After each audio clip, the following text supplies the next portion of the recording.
चरण कमलों में सिर नवाकर देवता, मनुष्य और मुनियों के स्वामी श्री राम जी वन को चले।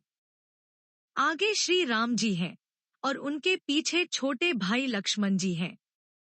दोनों ही मुनियों का सुंदर वेश बनाए अत्यंत सुशोभित है। दोनों के बीच में श्री जानकी जी कैसी सुशोभित हैं, जैसे ब्रह्मा और जीव के बीच माया हो। नदी, वन, पर्वत और दुर्गम घाटियां सभी अपने स्वामी को पहचान कर सुंदर रास्ता दे देते हैं। जहां जहां देव श्री रघुनाथ जी जाते हैं, वहां वहां बादल आकाश में छाया करते जाते हैं। रास्ते में जाते हुए विराट राक्षस मिला। सामने आते ही श्री रघुनाथ जी ने उसे मार डाला।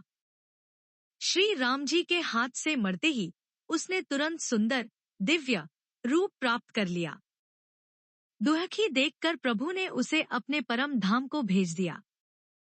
फिर वे सुंदर छोटे भाई लक्ष्मण जी और सीता जी के साथ वहां आए जहां मुनि शरभंग जी थे।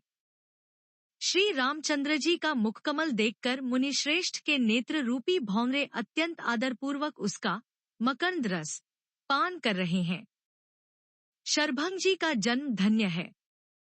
मुनि ने कहा, है कृपालु रघुवीर, हे शंकर जी मन रूपी मानसरोवर के राजहंस, सुनिए, मैं ब्रह्मलोक को जा रहा था।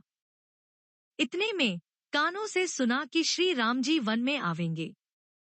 तब से मैं दिन रात आपकी राह देखता रहा हूं।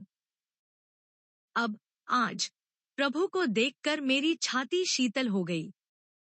हे नाथ, मैं सब साधनों से हीन हूं।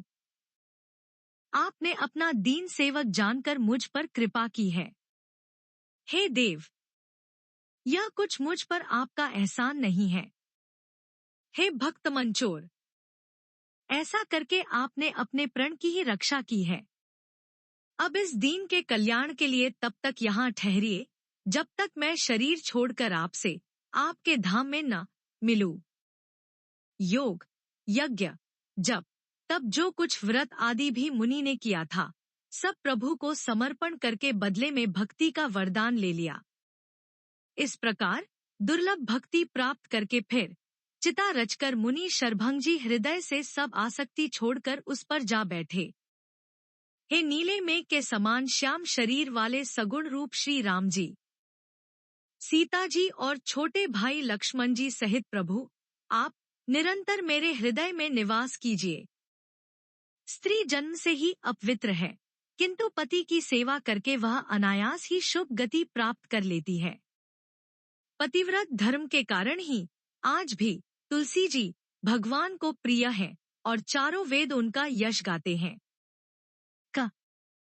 ऐसा कहकर शरभंग जी ने योगाग्नि से अपने शरीर को जला डाला और श्री राम जी की कृपा से वे वैकुंठ को चले गए। मुनि भगवान में लीन इसलिए नहीं हुए कि उन्होंने पहले ही भेद भक्ति का वर ले लिया था। ऋषि समूह मुनि श्रेष्ठ शरभंग जी की यह दुर्लभ गति देखकर अपने हृदय में विशेष रूप से सुखी हुए।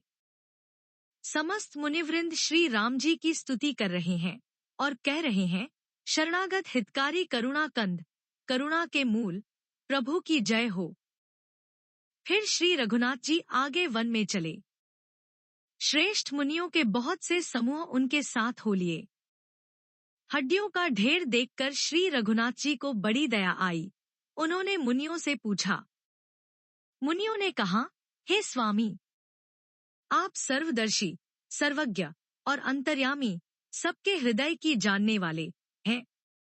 जानते हुए भी अनजान की तरह हमसे कैसे पूछ रहे हैं?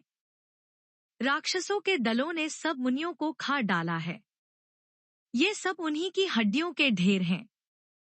यह सुनते ही श्री रघुवीर के नेत्रों में जल छा गया।